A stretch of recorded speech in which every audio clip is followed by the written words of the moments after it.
Good to have you with us this evening at Roundhouse Radio 98.3. I'm Kirk LaPointe. I'll be your host until 8 o'clock tonight. We're continuing our series of 11, count them 11, Vancouver area riding, all candidates discussions. And I'm really pleased now to be looking at the Vancouver-Kensington riding with Mable Elmore. She's the NDP MLA and seeking re-election. And one of her contestants in this race is Simon Rear of the Green Party. We reached out to Chan Logan of the Liberal Party, and she declined to appear. We hope to eventually get to talk to her. But that being said, good to have both of you here. Thanks a lot for being here. Yeah, thanks a lot, Kirk. Well, thanks for having us. So start us off. A basic question that you always ask, I think anybody who is seeking public office is why? Why, Simon, would you want to be an MLA? Well, it's a commonly asked question, of course. Have you lost your senses or something is usually the second question. Yeah. That is a pretty common question as well. I have the advantage of having worked on a lot of campaigns prior to this, though I haven't run for public office myself. And I have run in internal elections for the party as well, successfully. So I knew what I was getting into. Good. Which is a good thing because it can be quite a system shock otherwise. 14-hour days, no days off. But it's really rewarding work as well.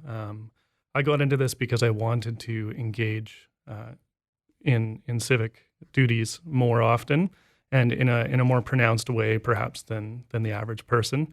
The quote I often refer to, it's a paraphrase of Mahatma Gandhi, but be the change you want to see in the world is really the core principle behind why I am running, because I don't like the historical dynamics of politics in BC, and I feel that the BC Green Party offers an alternative to that, and I want to participate in changing the discourse. What do you think is your unique contribution?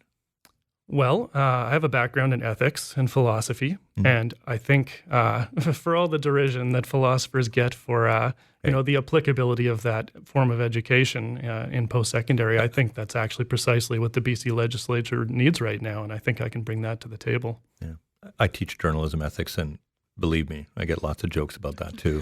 Some people think it's a very short course. Mable, why does someone want to be an MLA? Well, I never thought I was going to be a politician, and certainly it wasn't in my plans. I've been elected twice, but what did you plan to be when you grew up? Kind of thing? Is that what you were saying? I didn't know what I wanted to be when I grew up. My mom raised me, that you could do anything that you wanted to do, and I first started getting involved in volunteering in grade 11.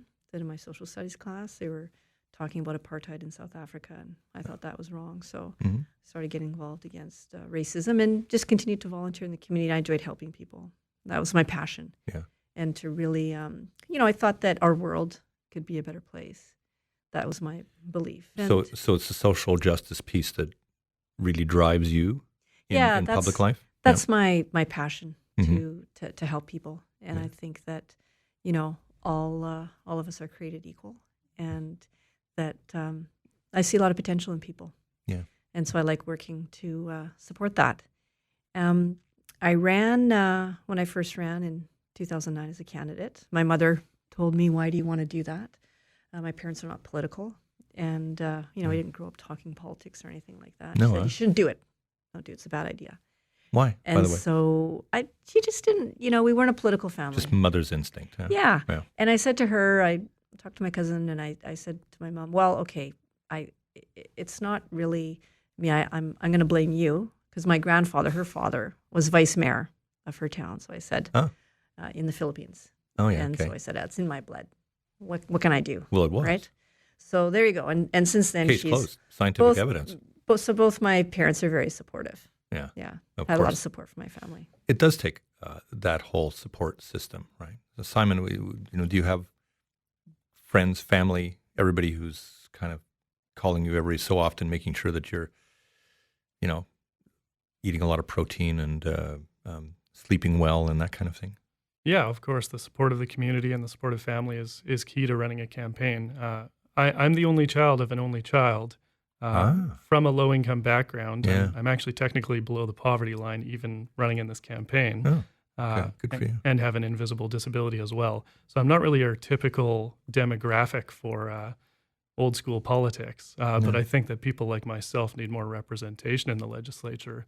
And there are challenges to overcome without having the conventional support networks of a large family and perhaps a financially higher status in society. But that's also part of what gives me strength as a candidate, I feel. Yeah, no question.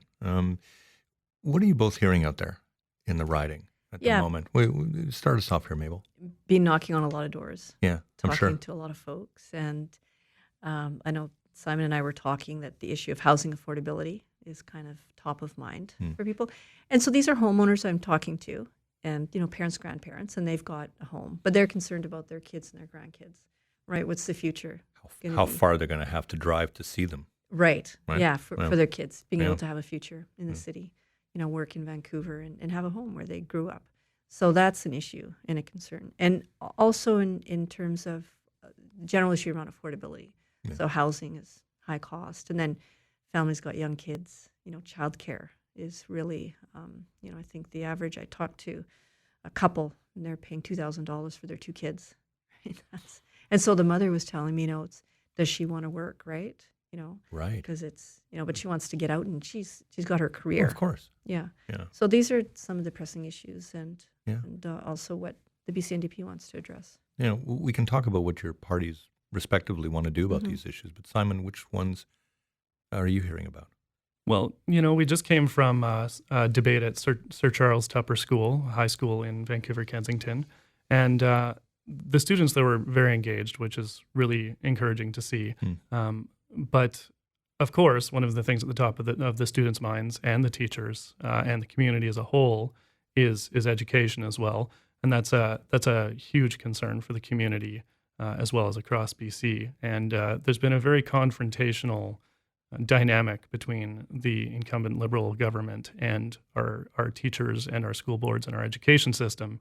And I think that both Mable and I can agree that that's something that needs to change and improve a great deal. We don't have the Liberal candidate with us today. She declined, but I want to get maybe some thoughts from each of you before we take a break about, let's start with education. Let's roll ourselves in reverse here about what your parties want to do on this file, because I know both parties have extremely ambitious objectives with some of this and some means by which they want to move forward. Simon, why don't you start us?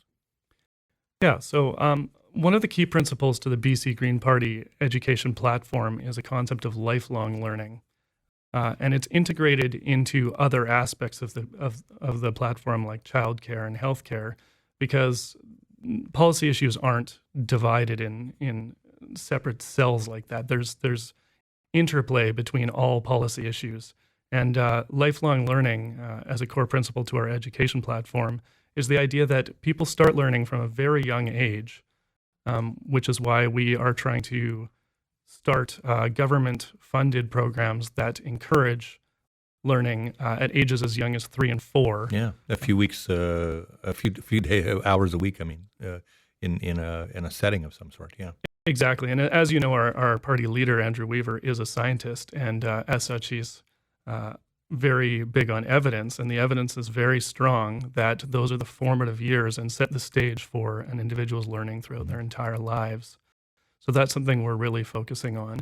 And in terms of hard numbers, we're planning to increase the funding for public education by $1.25 billion. And this is a fully costed platform. Yeah. So, and this is in stages, though. It's not immediate, right? Of course. It's not exactly backloaded, but it grows. Right? And we have policy elements that go well beyond a 4-year term, because one of the things that I'm tired of just as a citizen is politicians proposing policy that just has 4-year timeframes because they see immediate results from that and get the credit for that. Right. And as a candidate, I want to formulate policy that is good for generations to come, regardless of which party gets the credit for it. Right. Yeah. Not mandate to mandate. Mable, where are you? Where are things with the NDP and education, and what is it that you're attempting either to restore or build on?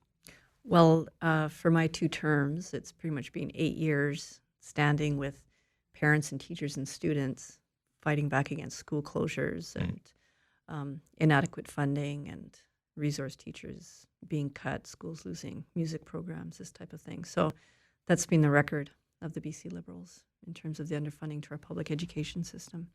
So we're saying the BC NDP, we don't need the Supreme Court of Canada to tell us we need to adequately fund our schools. That's a commitment that we have.